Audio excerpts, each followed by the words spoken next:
am tired. Oh, okay.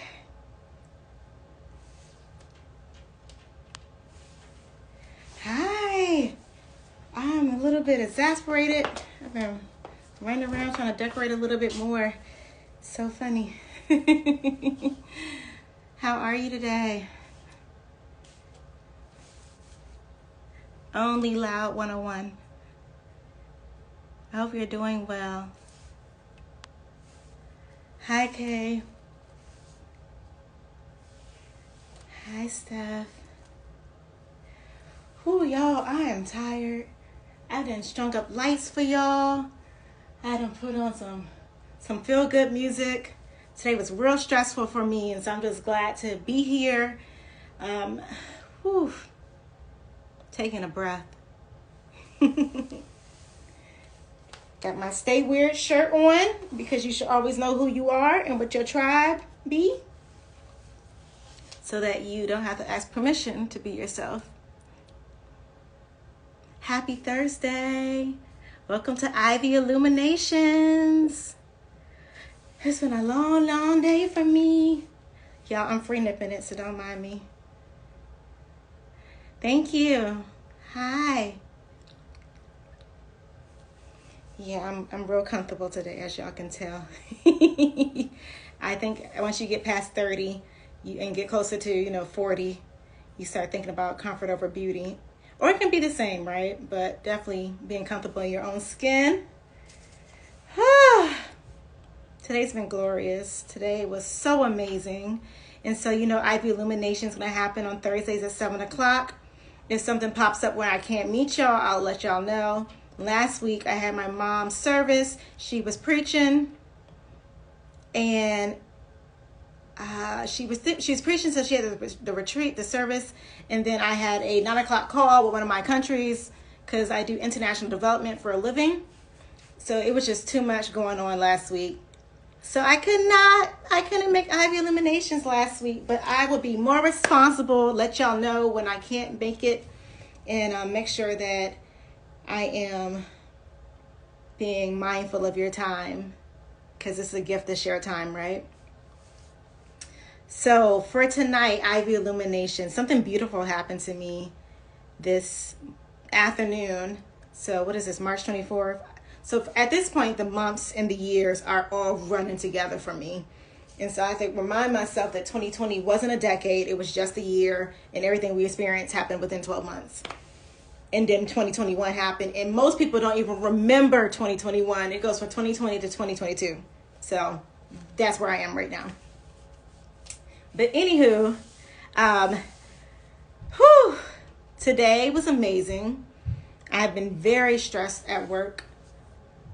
I mean, we have Ukraine that's happening. There's so many other things happening around the world that might not have as much attention.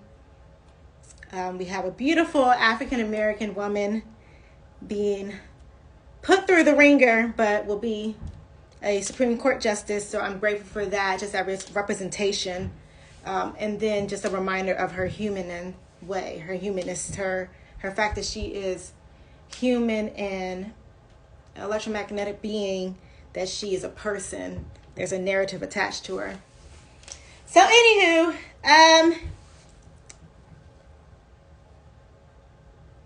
the epiphany I had today, the beautiful moment I got to share with one of my colleagues, she's amazing, right? So she is a yoga teacher, but also a yoga practitioner.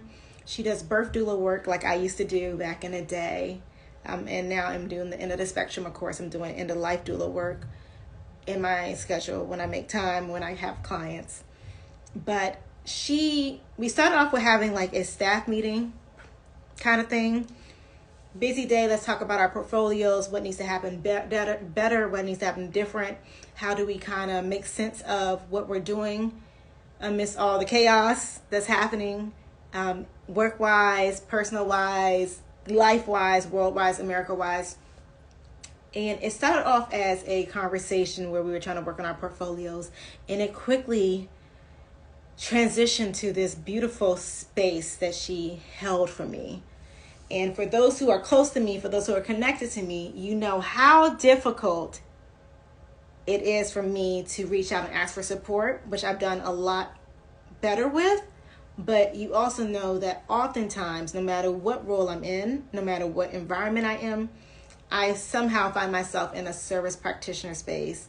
I somehow find myself holding space or creating space for others. And so this was the first time I'm trying to think of when I actually was in a event or a space in work or anything like that where I've had space held for me, the person. And I was laughing and crying today because I realized no matter whether it was working with refugee resettlement or working with the U.S. government for international development, between different agencies, whether it was anti-human trafficking work I've done, the crisis intervention, suicide prevention work, going into the homeless shelters and assisting in those spaces for people who are experiencing homelessness. Even times when I was supposed to be in medical facilities or like had been in the hospital, admitted in a hospital bed for days and weeks, and even at the rehabilitation center when I was paralyzed, having to go through occupational and physical therapy 3 hours a day. I had not remembered ever, very seldomly, when people or a person has held space for me. And somehow, one or another, I've always ended up being in that space where I receive people, try to be an active listener for people, and then try to find ways to bring encouragement, comfort, peace, a catalyst for joy. Even when I was in the hospital, they used to call me Patient Sunshine, and my mother was livid because she came into the hospital room. There had been different doctors, there had been different nurses, patient care assistants, the janitorial staff. People were coming in and out of my hospital room like, hey, I heard about you, you Patient Sunshine. Do you have a word for me? Or what you guys share with me? Or what can you tell me? And so I love being in that role where I held space for people. But I have never, very seldomly ever experienced that for myself. And so today when I was talking to my colleague, and she just very much, with full intention, held space for me. Not, I'm starting a conversation pretending like how you're doing, and then I'm going to find some way to get you to encourage me or get you to give me information or resources or tools. Not, oh, because we're colleagues, I have to have this silo or this wall put up so I can't share with you. In the middle of our conversation, I actually started to drop tears. And she goes, are you crying? And then she goes, what is it that's making you cry? And a lot of times people aren't comfortable when people are outwardly expressing their emotions or outwardly expressing or releasing, because it can be uncomfortable, right? Because you don't know what you need to say to somebody, you might not know how to be there for somebody. But I talked about it in my class in early March about loss, living and loving outside of sadness and sorrow, and how sometimes just the gift of presence is enough. And so in this space where she held for me so sacredly, so earnestly, so genuinely, I was allowed to actually understand and come to the conclusion as to why I was crying, as to why I was releasing. And it was because I had not been in a space or had an opportunity for someone to genuinely hold space for me. And when you're doing this work, and when you're constantly encouraging people, and when you're constantly loving on people, and you're constantly trying to make space for people, it's very easy to lose yourself. Even in my professional business, in my professional relationship, my professional dynamics and environments, I often find myself as being the little colorful brown unicorn. The executive. So no matter if I'm at work or even on the metro train back in the day when we were doing, work, going into work and transit, like feeling people's energy, seeing people's auras, and then feeling obligated or even convicted to have to reach out and go like, hey, are you good? Or hey, just know that you matter. Or hey, I see you. And so a lot of us are carrying different roles and responsibilities. Some of us are mothers. Some of us are children who are taking care of our parents, an elderly parent. Some of us are, moms to dogs and cats. and all other kind of creatures. And a lot of times we get so busy in the hustle and bustle. We get so busy with our schedules that are conflicting with so many different priorities that we don't take time to have space for ourselves. And what we cannot do is lose space, lose our identity, lose our essence, have that muddled up so that our vision is not clear. We should always be able to find a way to tap into us and see us and know that we're well. And so when I talk about nurturing your nucleus, it's not that like cute little alliteration type deal. It's like I have tribe outside of me that can remind me, sit your behind down. Don't be distracted. Focus on what is important to you. Love on yourself. Give yourself grace. Give yourself compassion. You need people around you, not a whole lot of people, just a little bit of people. Just a little bit of people who genuinely got you, who can hold space for you when you can't hold space for yourself. And so I have been running for the last couple of weeks. You know, we had the whole thing with Russia invading Ukraine. We have this whole thing where people need to be evacuated. We have people who are dealing with so much sadness and sorrow within. You got people silently suffering, not knowing who to turn to, not knowing who to talk to. Some people haven't even been raised to understand what they need to do when they're in a space where they can't function, or they can't breathe, or they can't do. And then let me just come for women of color in particular, these beautiful brown and black women, this beautiful melanin, and how we have to do away with the narrative of the strong black woman. There's strength in just our presence and our essence itself, but we don't have to prove that on a daily basis. And one thing I used to tell my client when I was doing suicide prevention work and she was dealing with self-harm, I said, and there were times when she would have psychotic breaks and delusions, right? So in her mind, I was Jean Grey from the X-Men, and I would call her Storm. And I had to tell her, take your cape off. Take your cape off. Because sometimes we have to get in a space where we just need to save ourselves. I need y'all to hear that. Like sometimes we have to get into a space, into a haven, into an enclave somewhere where it's different from everything else. We just within our own selves, our own being. And sometimes we have to save ourselves. And then there are times where we just have to like sit in it and be with our own selves, taking off our capes.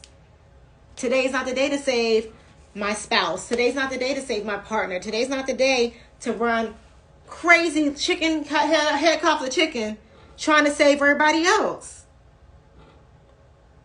Your time is a gift. When you love, you give.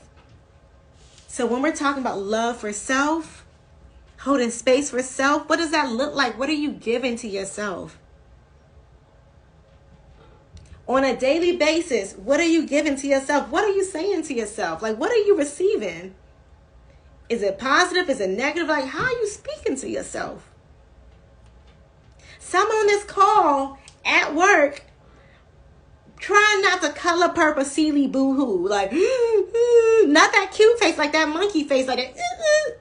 Because it was just so raw and so beautiful to have another woman, another beautiful soul, without even me asking her, be like, yo, I feel your energy. I see your heart. I see you and I got you. That's the most precious thing, because we talked about it and she was talking about how, you know, a lot of times in the past, I would equate my worth to my productivity. So whether it was work, whether it was friendship, whether it was a relationship, like what am I doing? What am I giving? What am I supporting? How am I encouraging? It was that constant, oh, this, and this. So I was constantly going, oh, I need to be able to do this. So the other year, 2020, when I was paralyzed and I couldn't walk and my whole right side was gone and I'm right-handed, and I'm so used to being that busy bee and running rampant, trying to support people and do things. And I myself had to become stagnant, immobile. It was tough. It was tough because I was like, how am I going to be me? How am I Courtney? How am I Zegasis without the movement of my limbs? How can I go support people and go see people, pray with people, tarry with people, war with people if I can't move my leg or my arm? I almost lost myself just because I was equating my worth to my productivity. So if y'all don't hear nothing else, it's that stop equating your worth to your productivity. Stop equating your worth to what you give, and instead equate it to who you are. Who you are at your core, who you are at your essence, what you allow to flow in and out of your heart. That should be what you're equating your worth to. Your heart is strong and it pumps blood, but it pumps life inside of your body and outside of your body. So never equate your worth to your productivity. And that's something I had to learn when I was in the rehab center. 3 hours a day. Y'all know I was tired. Occupational therapy, physical therapy for 3 hours every single day. Are we not taking breaks on the weekend?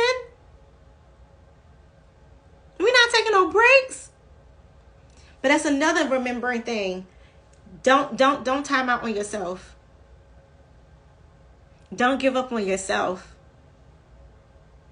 Even when it looks like, feels like, sound like it ain't what you supposed to be in, ain't supposed to be what you doing, what you saying, how you feeling. Like, don't time out on yourself.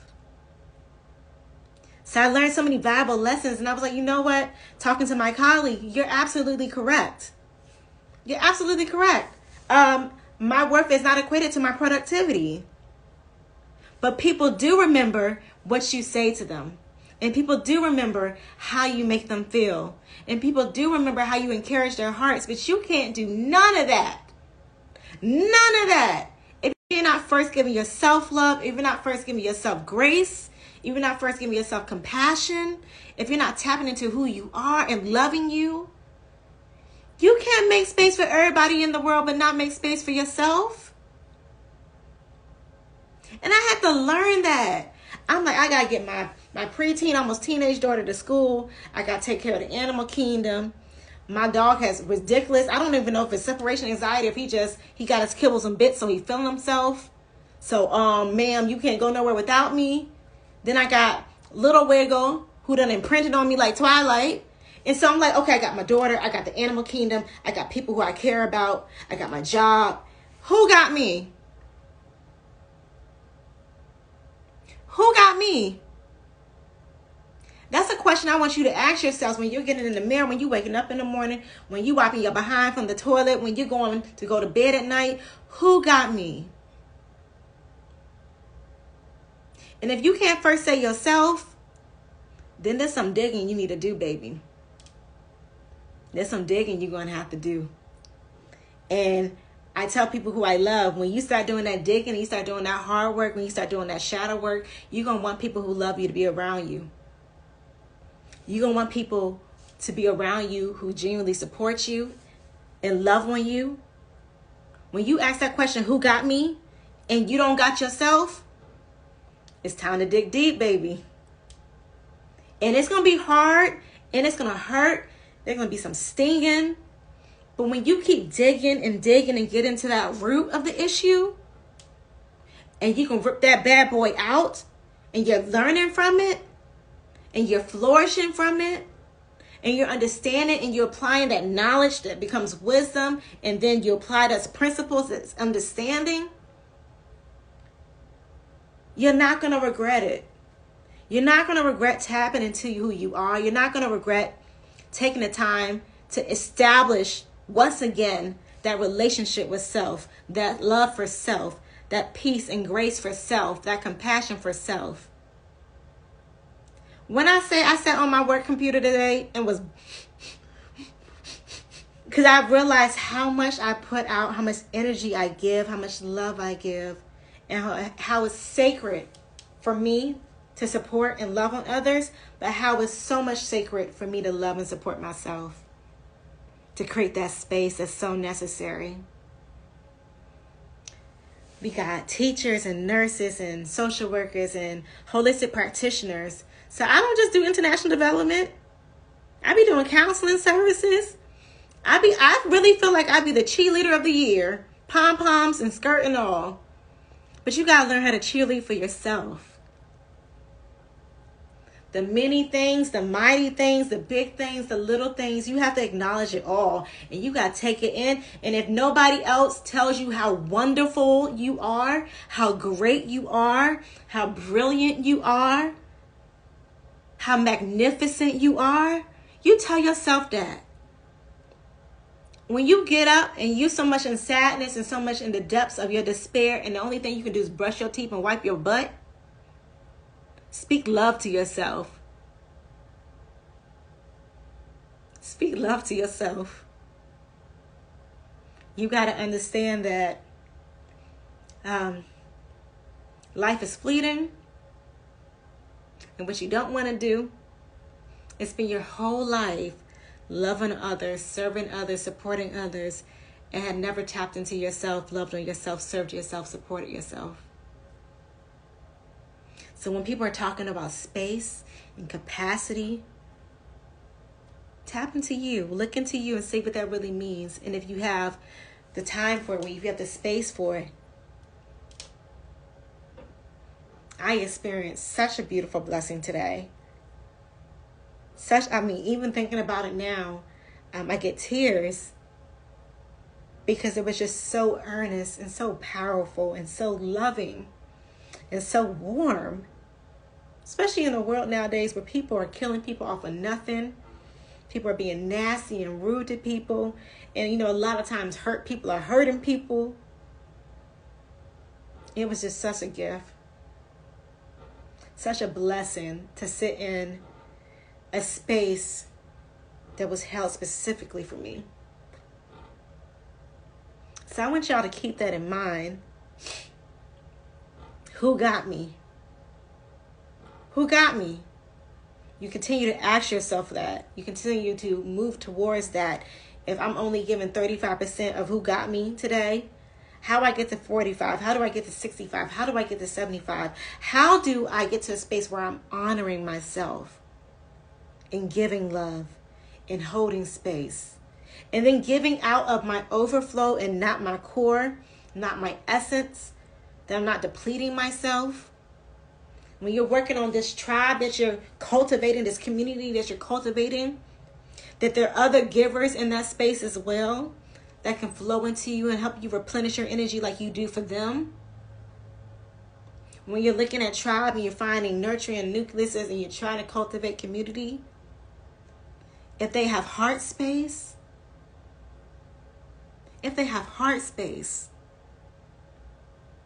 taking account to when I'm talking to this person, how am I feeling? Am I breathing or am I bracing myself?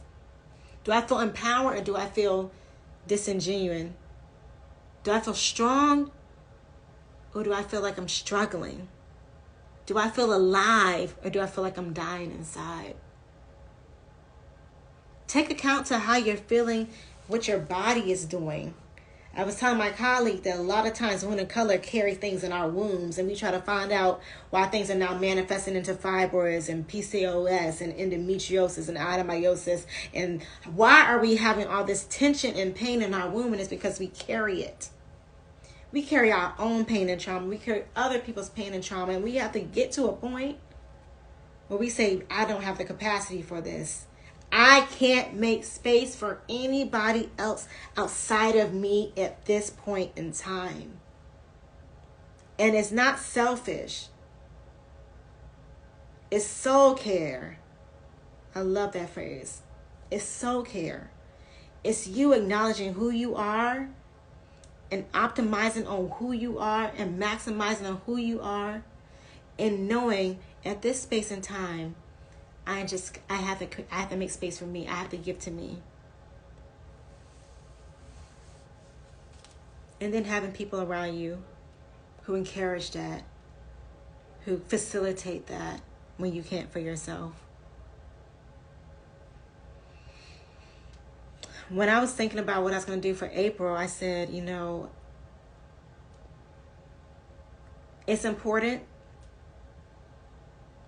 It's important to ascertain who we are and what role we're in. Whether we're going to be emotional and spiritual martyrs, where we're dying for other people, we're putting our lives on hold for other people, or if we're going to be spiritual doulas. And we're going to get into that space and we're going to sit in it, sometimes rest in it, but we're going to do the work with someone. We're going to war with someone, tarry with someone, pray with someone, manifest with someone, cultivate with someone. Spiritual doula looks much different from spiritual emotional martyr. And we got to stop dying for everybody else. We got to start living for ourselves in the hopes of providing support for others, love for others, encouragement for others. I feel so extremely blessed, and I really appreciate you all meeting with me tonight. And again, I apologize for not having notification last week. You know, family trumps everything. And of course, it was family and work stuff that happened last week that kept me from doing the Ivy Illuminations. But I honor you all. I honor you all in this space. I thank you for coming with me on this journey, for open minds and open hearts. Woo! For open hearts. As we hold space for one another in the most genuine, most raw, pure, beautiful way, the most non-judgmental way. I appreciate you all coming and joining with me. And it's going to be beautiful, and we're going to continue to grow and evolve. We're going to continue to heal in transformative ways. We're going to continue to do the work and love on one another. Who got you? Who got me is what I want to hear you say. Who got me? How am I making and holding space for myself?